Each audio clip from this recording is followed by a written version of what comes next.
Assalamualaikum warahmatullahi wabarakatuh. Alhamdulillahi haqqa hamdi nahmaduhu wa nasta'inuhu wa nastaghfiruh wa na'udzu billahi min syururi anfusina wa min sayyiati a'malina. May yahdihillahu fala mudilla lahu wa may yudlilhu fala hadiyalah. Asyhadu alla ilaha illallah wa asyhadu anna Muhammadan abduhu wa rasuluh. Allahumma shalli ala sayyidina Muhammad wa ala ali sayyidina Muhammad. Ya ayyuhalladzina amanu taqullaha haqqa tuqatih wa la tamutunna illa wa antum muslimun.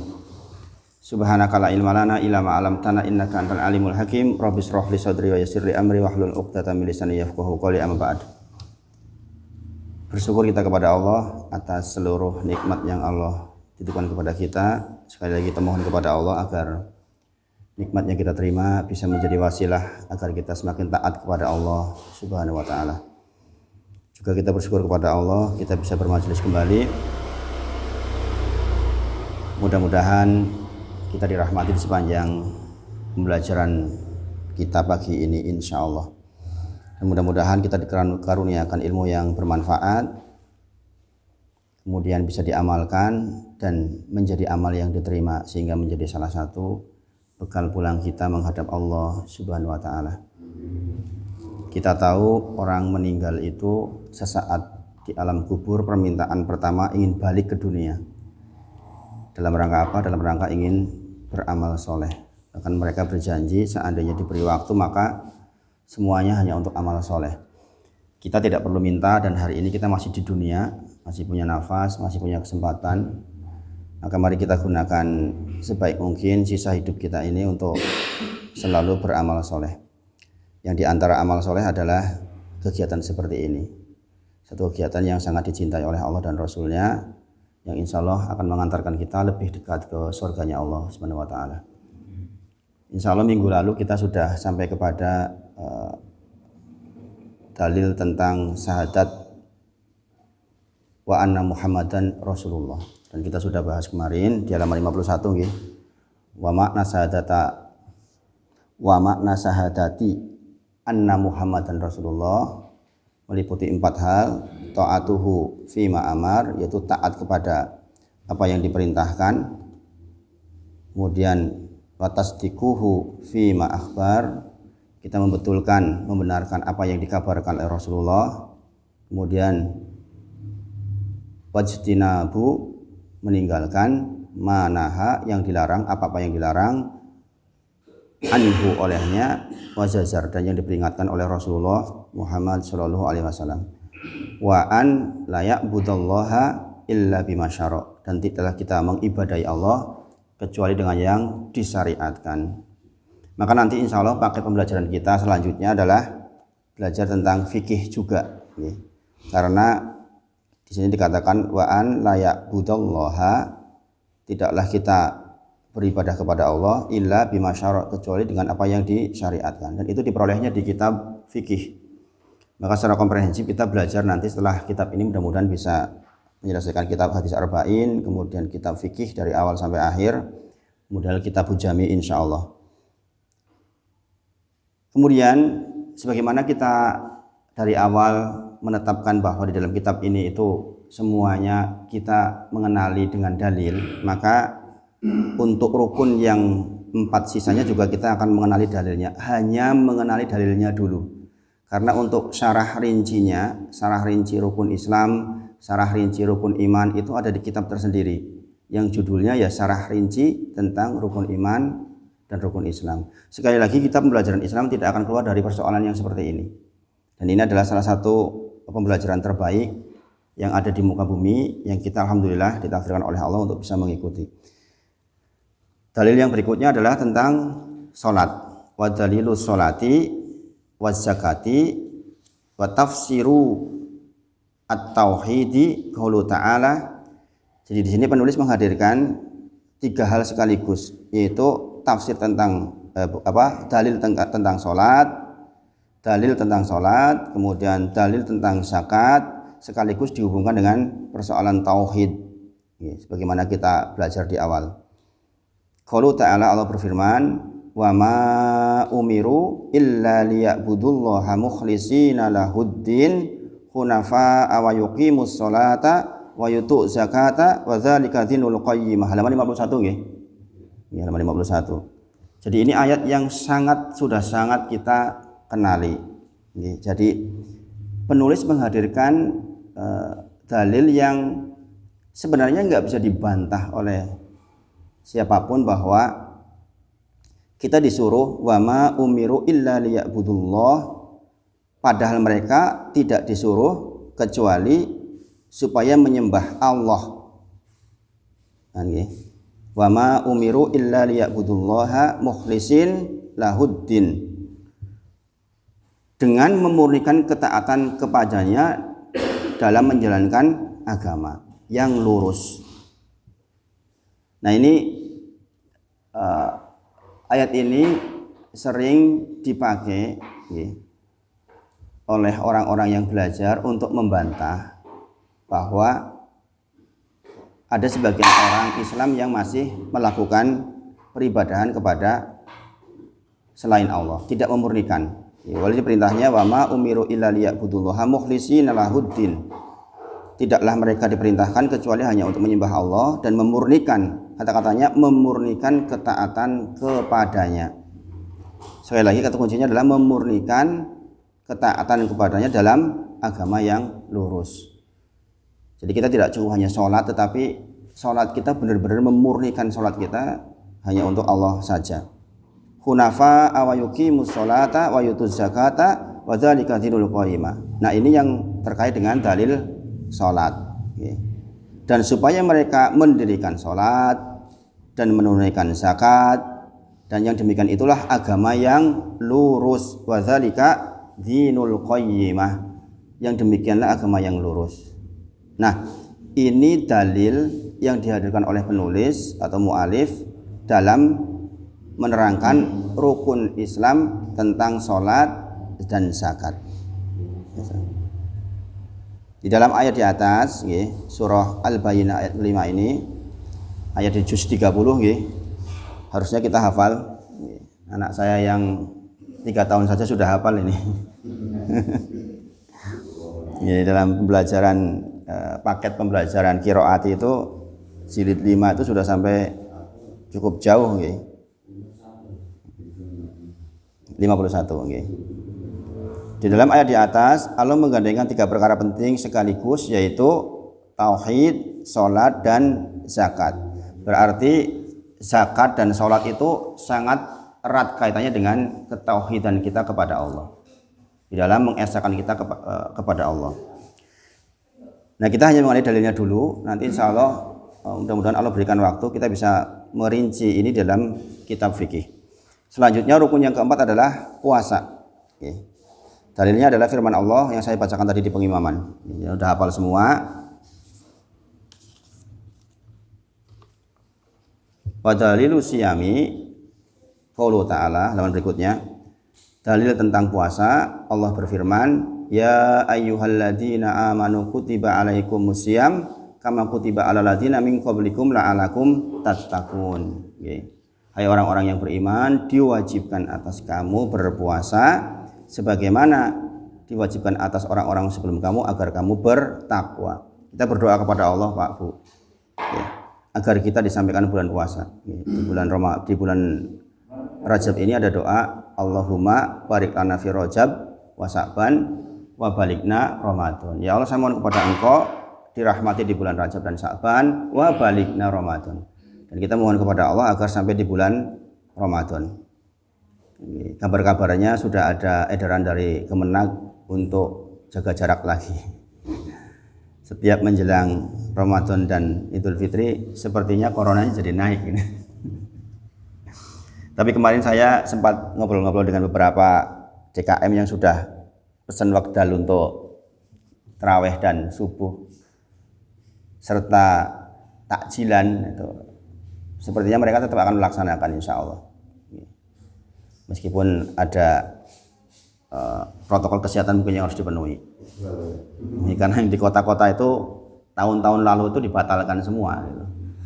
Tapi untuk tahun ini mungkin sudah terlalu bosan gitu masyarakat, sehingga sudah dianggap biasa. Hari kemarin katanya meningkat sampai 44.000 sehari, gitu. Ngungkuli puncak dulu. Gitu. Tapi sepertinya masyarakat juga sudah sudah biasa gitu, sudah biasa karena sudah dianggap seperti flu biasa.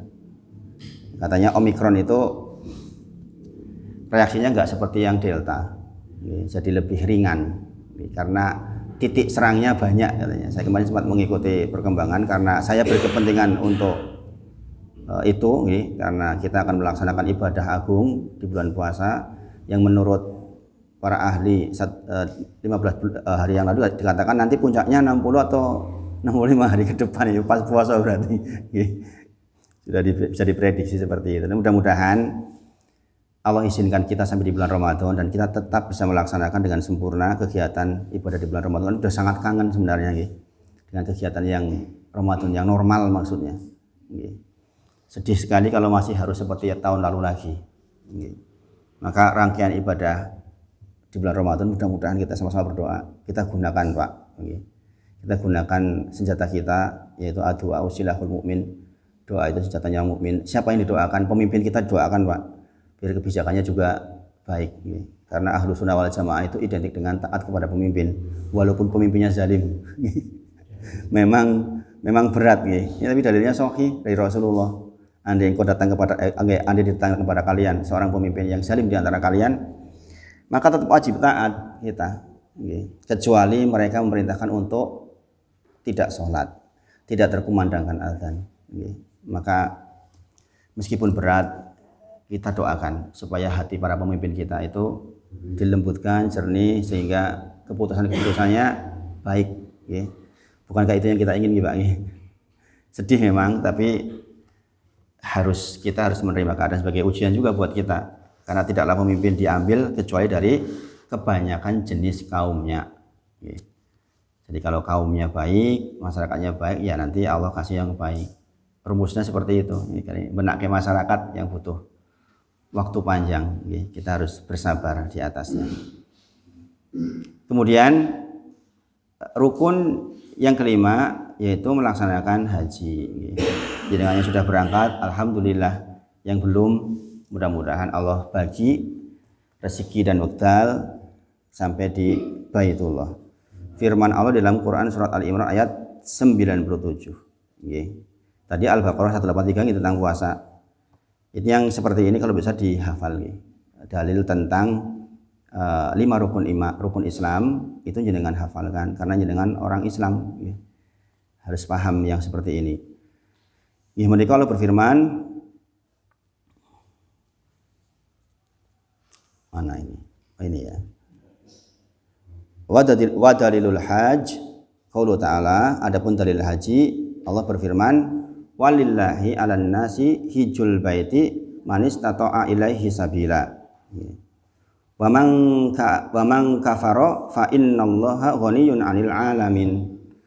Mengerjakan haji adalah kewajiban manusia terhadap Allah, yaitu bagi mereka yang diberi kemampuan untuk sampai ke Baitullah, mampu berjalan, mampu biayanya maksudnya. Berarti yang tidak mampu tidak wajib. Yang tidak mampu tidak wajib. Bagaimana kalau orang, saya nggak punya uang tapi saya punya aset banyak, tanahnya oke. Apakah wajib bagi dia? Wajib. Kalau memang tidak punya betul nggak wajib.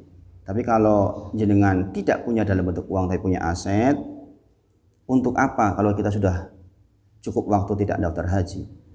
Kerugian yang teramat sangat. Menyempurnakan rukun Islam kita dengan berhaji. Allah juga berfirman di sini, barang siapa yang mengingkari kewajiban haji ini, maka sesungguhnya Allah Maha Kaya, tidak memerlukan sesuatu dari semesta alam. Allah nggak butuh kok haji kita. Jadi itu kebutuhan kita. Tadi malam ada diskusi di salah satu TV nasional tentang teknologi dan Islam. Salah satu yang dibahas oleh pakar itu adalah tentang bakalnya haji dengan online. Subhanallah. Untung di situ ada Ustadz Kiai Haji Khalil Nafis yang dari MUI yang sangat pandai. Beliau orang yang pinter. Dan memang beliau ngambil tengah-tengah betul. Ya maklum karena memang beliau pada posisi sebagai pengurus Majelis Ulama Indonesia harus betul-betul mengayomi seluruhnya. Tentu saja ada yang cocok, ada yang tidak gitu. Tapi secara umum belum mengatakan bahwa agama itu ada yang tetap sampai hari kiamat, ada yang mengikuti modernisasi gitu. Misalnya contoh seperti akad nikah dikatakan tentang adanya fikih baru tentang nikah lewat online gitu.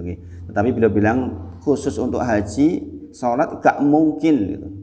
Karena terkait dengan tempat. Di sini dikatakan bila kita mampu melakukan perjalanannya gitu. Walillahi 'alan nasi hijjul baiti man istata'a ilaihi sabila. Ada man istata'a ilaihi sabila, bagi mereka yang mampu mengadakan perjalanan menuju ke Baitullah.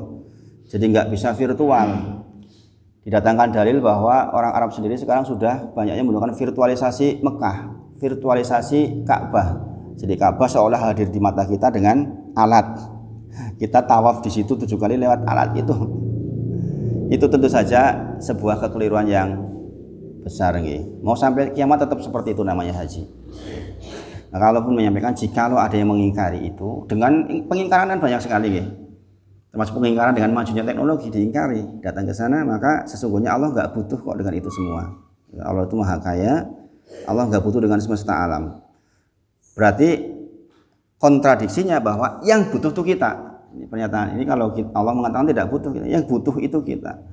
Allah nggak butuh sholat kita, yang butuh sholat itu kita. Ini perlu dipahami. Nah ini kita berarti sudah selesai di rukun Islam tentang martabat atau tingkatan-tingkatan agama. Yang pertama adalah Islam, sudah kita bahas rukun-rukunnya beserta dengan dalilnya. Mudah-mudahan jadi pengingat, dan ke depan kita insya Allah akan belajar lebih detail tentang rukun Islam, rukun iman di dalam kitab yang lain. Kemudian al-martabatus tsaniyah, menika martabat atau tingkatan yang kedua. Tingkatan yang pertama adalah Islam, tingkatan yang kedua adalah iman. Maka di sini katakan al-iman, iman wa huwa, dia adalah bid'un wa sab'una syu'bah. Iman itu mempunyai 70 cabang atau lebih. Fa'alaha qaulu la ilaha illallah. Cabang yang paling tinggi adalah ucapan la ilaha illallah. Man akhiru kalamihi la ilaha illallah, man akhiru kalamihi la ilaha illallah, dakhalal jannah. Inilah esensi dari tauhid, kalimat tauhid, kalimat yang sangat berharga. Maka berhati-hati dengan orang yang mempunyai kalimat ini, la ilaha illallah. Karena yang membatalkan la ilaha illallah itu ketentuannya sangat rinci. Kita nggak bisa menerakakan orang istilahnya dengan orang yang mempunyai kalimat la ilaha illallah. Itulah mengapa saya termasuk orang yang sangat menghormati kaum muslimin secara keseluruhan, walaupun mungkin mereka masih melakukan hal-hal yang bid'ah. Karena sepanjang mereka masih punya la ilaha illallah, Allah jaminkan bagi dia surga. Kalau Allah saja masih menjaminkan dia surga, apalah lagi kita, siapa kita gitu. Bahwa mengingatkan hal-hal baru tentang bid'ah itu penting, iya, tetapi ketahuilah juga bahwa mereka masih memiliki la ilaha illallah yang tidak halal darahnya buat kita, tidak halal hartanya buat kita. Kita nggak boleh mengambil harta mereka, tidak boleh mengambil darah mereka sepanjang mereka mempunyai la ilaha illallah. Makanya di sini dikatakan fa'alaha, cabang iman yang paling tinggi. A'la itu tinggi, subhana rabbiyal a'la, suci Allah yang maha tinggi. Kalau Fir'aun mengatakan ana rabbukumul a'la, saya adalah Tuhanmu yang maha tinggi. Ini orang paling berani kepada Allah. Iblis saja nggak berani. Dia mengatakan ana rabbukumul a'la, saya itu Rabb kalian yang maha tinggi. Fa'alaha, yang paling tinggi adalah ucapan la ilaha illallah. Wa adnaha, dan yang paling rendah adalah imatatul adza anit thariq, yaitu menghilangkan gangguan di jalan, apapun bentuknya.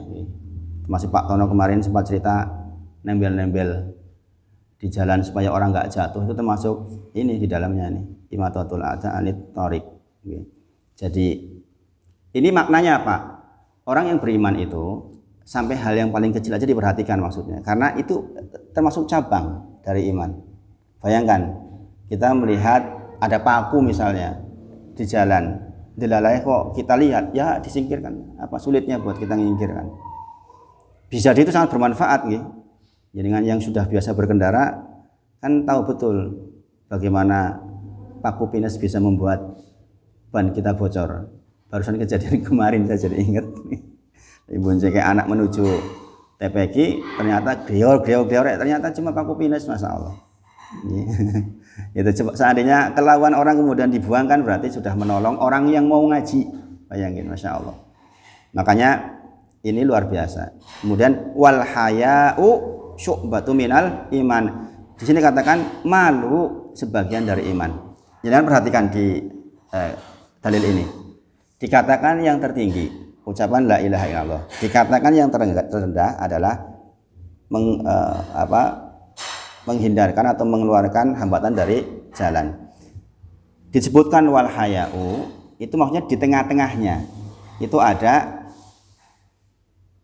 rasa malu adalah sebagian dari iman. Rasa malu sebagian dari iman. Nah ini artinya apa? Bahwa iman itu cabangnya enggak hanya 70 ini, ya 70 atau lebih kan di sini dikatakan. Itu berarti ada di tengah-tengahnya jumlahnya sangat banyak. Tidak hanya 70 ini maksudnya, tapi bisa jadi lebih dari 70. Di dalam syarahnya dikatakan bahwa penyebutan 70 itu bukan berarti hanya sejumlah itu. Tentu saja bagaimana kita pernah ceritakan di pohon Islam itu kan banyak cabang-cabangnya. Nek mendot, ya, cara wong Cilacap itu mendot itu cabangnya oke. Terus daunnya lebat, buahnya banyak. Semakin banyak cabang-cabangnya itu, maka semakin mendot pula, semakin subur pula pohon Islam yang akan kita bawa kepada Allah. Maka jangan ingat-ingat ketika beraktivitas atau beramal sehari-hari itu bagaimana agar kita itu ngelemok ke pohon Islam kita itu. Jadi apa-apa saja yang mungkin menjadi kebaikan ambil. Maka doanya Rasulullah apa? Waja'alna lil hayata ziyadatan li fi kulli khair. Seandainya saya masih dikasih hidup waktu sisa umur 1 tahun, 2 tahun, 3 tahun, 4 tahun, 5 tahun, sehari, 2 hari, seminggu, maka ziyadatan li fi kulli khair. Kita minta kepada Allah agar tambahan waktu itu ziyadah itu tambahan ziyadatan li kepada khair, kebaikan. Kita ingin sisa waktu itu baik. Kita bisa menyesali apa-apa yang lalu untuk memperbaiki yang sekarang. Misalnya kita pernah bentak-bentak istri kita. Dengan itu saya mau tambahlah dengan memperbaiki sikap saya kepada istri. Atau pernah mungkin jahat sama anak dulu waktu masih muda baru ngerti ilmu. Nah, kita minta maafnya diantaranya memberi kebaikan kepada anak kita. Pernah kita mungkin menyakiti tetangga kita, sengaja atau tidak sengaja. Coba dengan teliti agar cabang-cabang iman kita tuh menjadi bagus.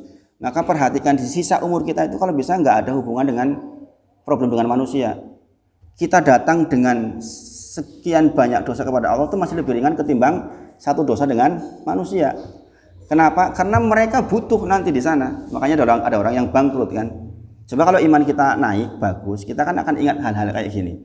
Apalagi persoalan hutang piutang. Hutang piutang. Ini salah satu termasuk PR besar saya. Gara-gara dulu di perumahan itu, saya masih punya kewajiban sampai hari ini. Meskipun investornya sudah mengatakan sudah tidak jalan ya sudah. Secara akad sebenarnya sudah, tapi saya merasa masih punya kewajiban dengan mereka. Nah ini disebutkan yang tertinggi la ilaha illallah, berarti kuncinya adalah di la ilaha illallah. Tapi juga disebutkan yang terendah tentang persoalan menghilangkan hambatan di jalan. Di tengah-tengahnya ada rasa malu. Siapa contoh tentang rasa malu? Khulafaur Rasyidin yang ketiga, Utsman bin Affan radhiyallahu anhu. Utsman bin Affan radhiyallahu anhu.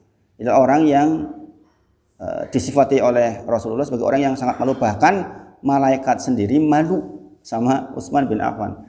Maka kalau pengen punya anak yang menjaga diri, itu mungkin bisa dicontohkan profilnya Utsman bin Affan. Malu beliau sampai malaikat pun malu. Rasulullah didatangi sahabat yang lain, beliau masih agak tersingkap sedikit. Rasulullah enggak tutupin, tapi begitu Utsman datang, tutupin. Saking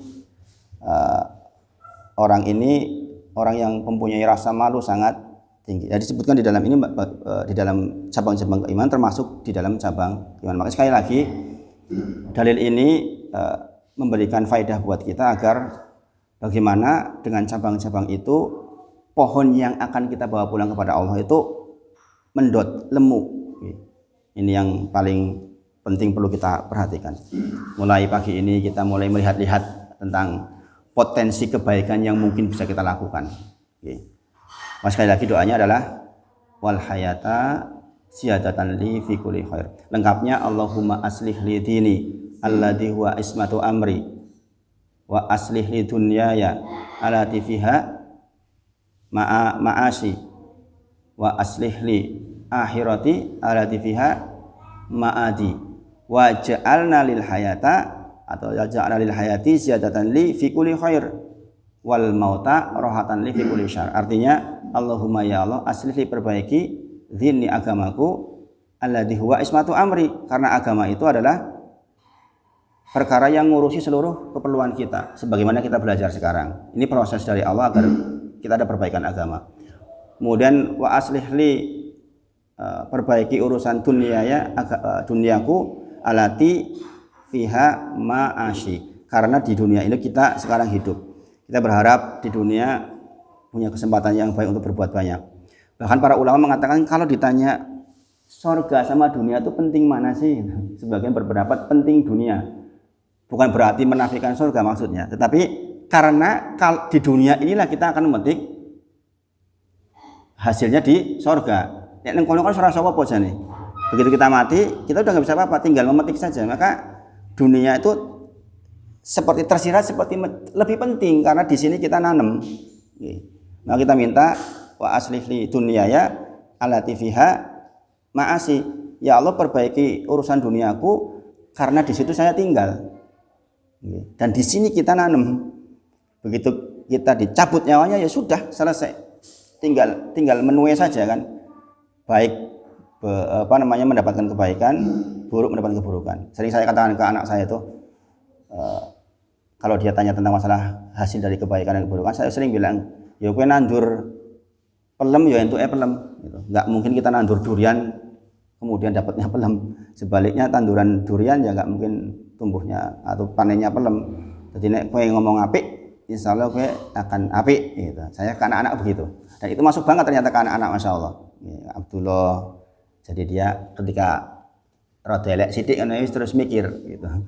Iya ya nanti saya nandur padi dapatnya selain padi kan nggak mungkin ya. Artinya gitu. Kemudian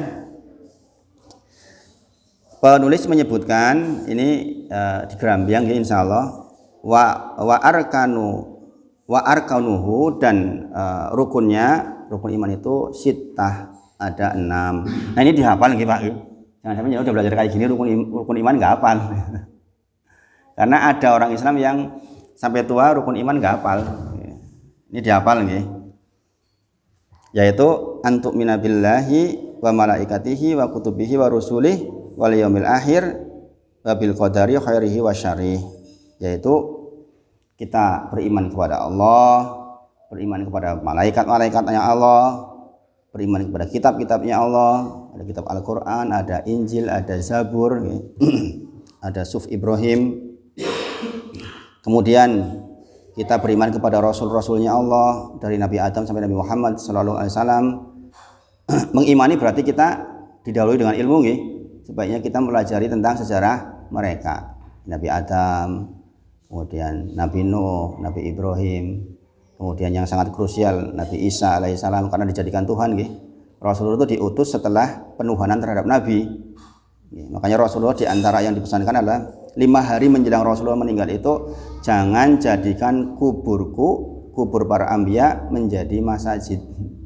Jangan jadikan kubur para anbiya menjadi tempat ibadah maksudnya. Karena sesungguhnya 2 kaum sebelum kalian rusak karena itu. Jadi kalau hari ini masih ada yang mengagung-agungkan kuburan, itu warisan dari dulu, sudah ada sejarahnya. Dan itu yang membuat hancur umat. Makanya ziarah kubur itu sunnah, sangat ditekan oleh Rasul untuk dilaksanakan, tetapi ziarah kubur yang syar'i.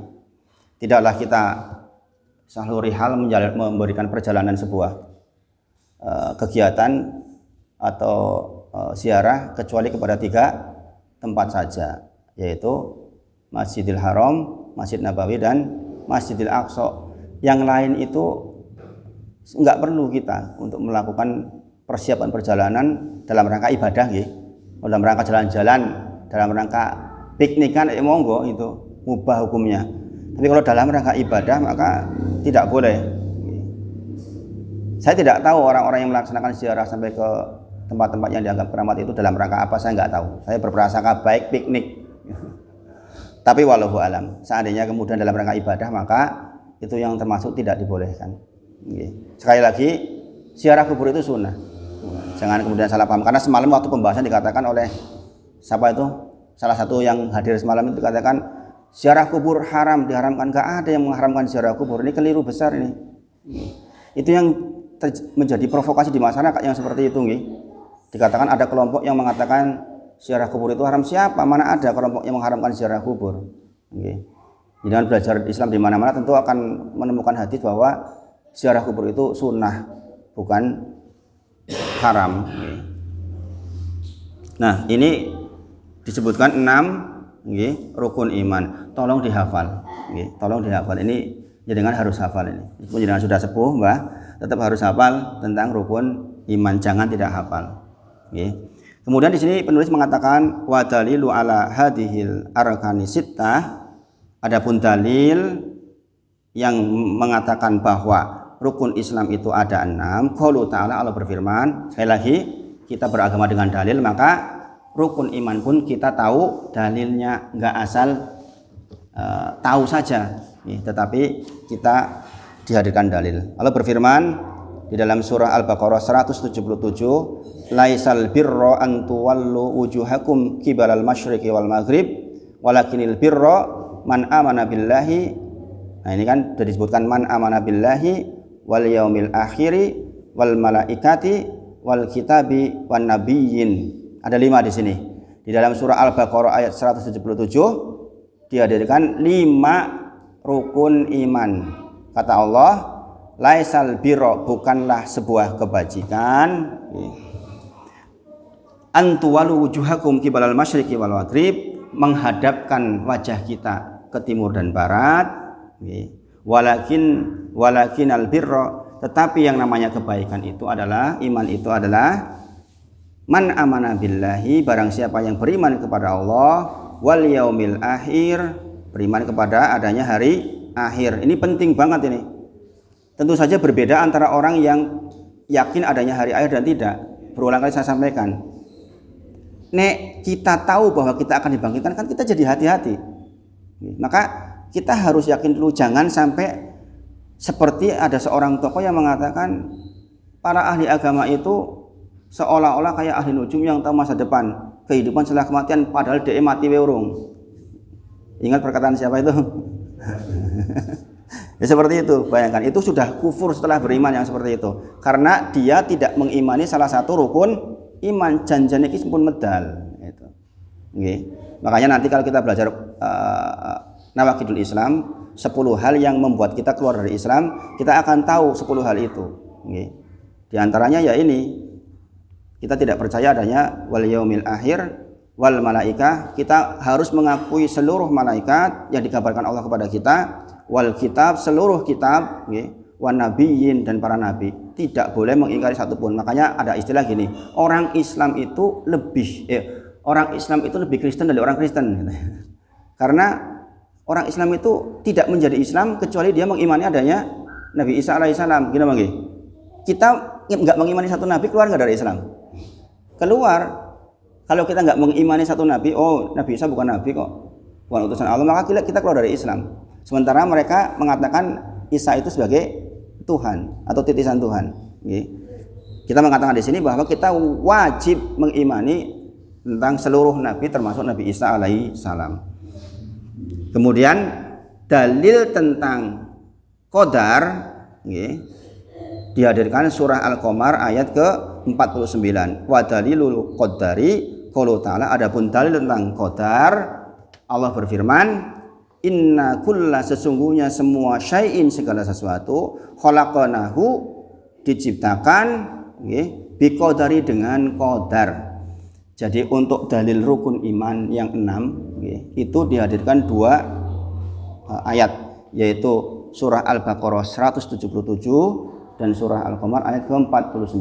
Nah ini diperhatikan nggih Pak nggih. Jenengan orang yang sudah belajar, jenengan tahu nggih, hafal rukun iman serta mengerti rukun iman itu diperoleh dari mana.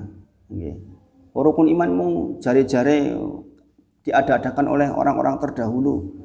Para ulama menyebut-nyebutan sendiri. Enggak, rukun iman itu disebutkan oleh Allah di dalam surah Al-Baqarah 177 dan Al-Qamar ayat ke-49.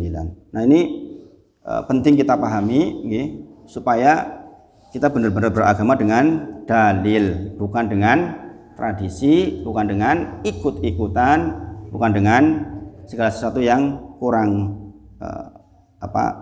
pas di dalamnya. Ini jamnya benar buatan? Benar nggih? Suruk jam berapa suruk? Belum toh suruk? Belum. Kalau nggak salah 38 apa nggih? 38 nggih.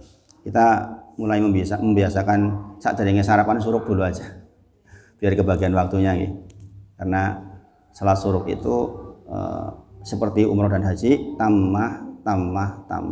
Seperti umroh dan haji, sempurna pahalanya. Bukan pengganti umroh dan haji nggih, tetapi mempunyai pahala seperti umroh dan haji. Rasulullah menyampaikan tamah, sempurna. Nah, itu yang terkait dengan rukun iman nggih, di martabatul saniyah nggih. Yang sekarang kita masuk ke al-martabatus salisah. Al-martabatus salisah, yaitu martabat atau tingkatan yang ketiga di dalam agama kita, yaitu al-ihsan. Sebagaimana sudah pernah dibahas dikit di hadis arba'in yang kedua nggih, tentang ini kita bacakan tentang rukunnya. Al-ihsan ruknun wahidun. Di dalam kitab ini dikatakan rukun ihsan ini cuma satu. Ada sebagian pendapat ulama yang mengatakan dibagi menjadi 2. Di sini dikatakan ruknun wahidun. Rukunnya hanya ada satu. Wahwa dia adalah di halaman 49 anta budallaha ka'annaka tarahu. Ini dihafal ini. Jadi kan ini dihafal ini. Rukun ihsan dihafal.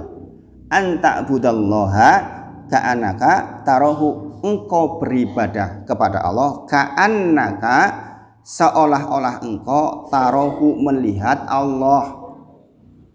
Engkau beribadah kepada Allah seolah-olah engkau melihat Allah. Tentu saja kan kita nggak bisa melihat Allah, gitu. Kita nggak bisa melihat Allah. Makanya di sini katakan ka'annaka.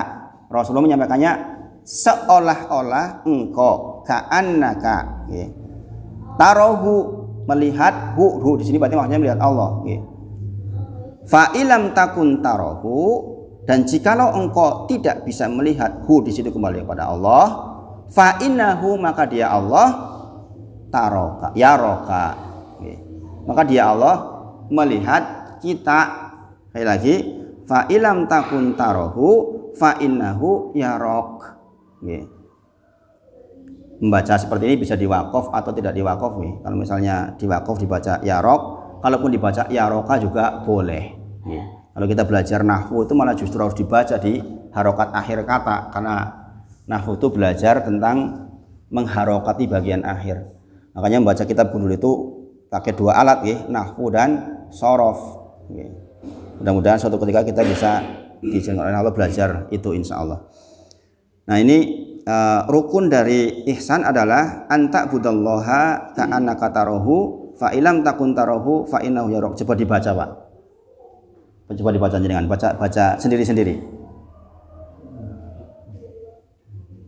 Ruknun wahidun wa huwa anta budallaha ka'annaka tarahu fa ilam takun tarahu fa innahu yarok.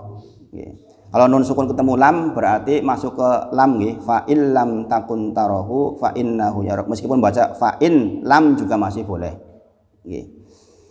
kita beribadah kepada Allah, gimana Pak?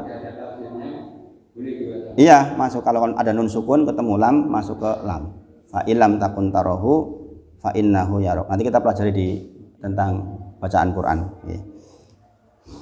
Anta budallaha, engkau beribadah kepada Allah seolah-olah engkau melihat Allah. Tentu saja kita tidak melihat Allah. Fa ilam takun tarahu, jikalau engkau tidak melihat Allah, ketahuilah bahwa Allah melihat kita. Nah, ini rukun yang akan mengajarkan kepada kita muraqabatullah, yaitu merasa selalu dilihat oleh Allah di dalam setiap kegiatan kita. Nah, ini yang akan mengawal rukun iman dan rukun Islam kita. Supaya pohon Islamnya kita lemu, bagus dan diterima oleh Allah, maka pastikan setiap aktivitas yang kita lakukan dimanapun kita merasa dilihat oleh Allah. Maka ada istilah, silahkan Anda berbuat buruk atau berbuat apapun yang melawan syariat sepanjang engkau bisa menemukan tempat yang engkau merasa tidak dilihat oleh Allah. Ini tentang ihsan. Kalau kita mau berbuat buruk, ingat-ingatlah ada CCTV melihat kita. Maka seseorang yang ihsan itu sholatnya berjamaah dengan sholatnya sendirian, kualitasnya minimal sama. Jenengan perhatikan, kalau jenengan sholat berjamaah kok ketoke khusuk banget, nek dewean kok urung khusuk, saya yakin ihsan kita belum bagus. Bahkan orang yang ihsan itu sesungguhnya yang munfarid, yang sendirian itu harus jauh lebih baik, jauh lebih banyak kuantitasnya. Sekali lagi, wa ja'alna lil hayata ziyadatan li fi kulli khair.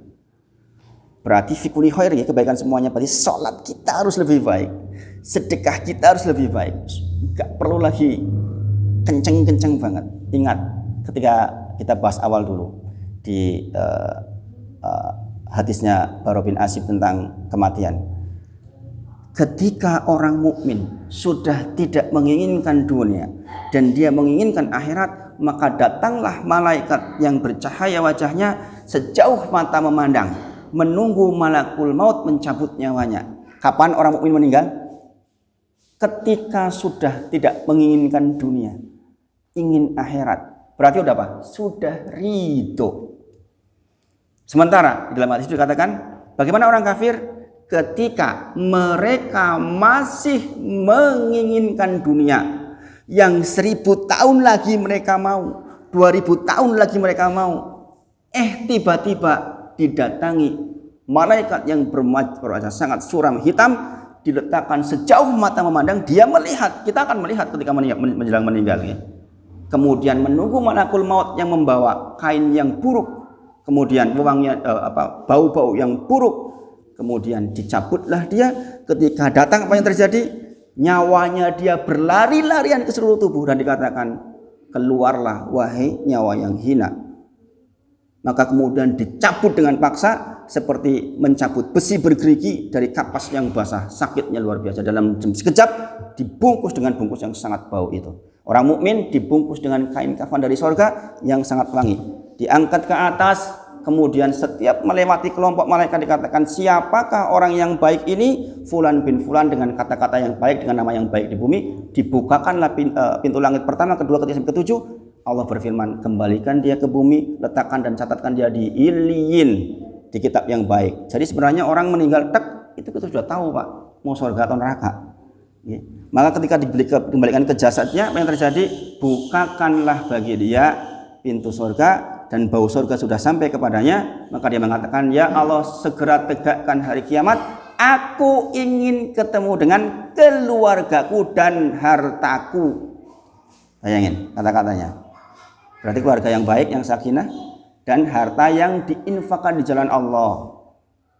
Maka di antara definisi orang beriman atau ciri orang beriman atau bukti keimanan, maka sedekah. As-sadaqatuhu burhan, kata Rasulullah. Mudah-mudahan kita termasuk yang dipilih oleh Allah menjadi orang yang ihsan di dalam sedekah, ihsan di dalam berumah tangga, ihsan di dalam bertetangga, ihsan di dalam hubungan kemasyarakatan. Ingat, kita belajar bukan untuk menjadi keras. kita belajar untuk menjadi lembut. Semakin berilmu orang tentu saja harus semakin lembut. Mengambil keputusan dengan banyak sekali sisi-sisinya. Sehingga kita mudah-mudahan diberikan oleh Allah ketentraman hati di dalam melaksanakan seluruh kegiatan kehidupan kita di muka bumi ini atas izin Allah Subhanahu wa taala. Nah, ini tentang dalilnya kita bacakan minggu depan insyaallah. Mudah-mudahan kita masih diberi waktu dan umur, dan mudah-mudahan kita bisa menyelesaikan kitab ini dengan cepat, karena ini tinggal sisa-sisa sedikit ini insyaallah. Tinggal sedikit tentang sejarahnya Nabi Muhammad SAW. Nanti kita berikutnya mudah-mudahan bisa pilih beberapa kitab yang lain, kitab hadis mungkin atau kitab fikih, mudah-mudahan kita bisa diskusikan bersama. Untuk pagi ini dicukupkan sekian. Kita tutup dengan kafaratul majlis. Subhanakallahumma wa bihamdika asyhadu alla ilaha illa anta astaghfiruka wa atubu ilaik. Wa akhiru da'wana alhamdulillahi rabbil alamin. Assalamualaikum warahmatullahi wabarakatuh.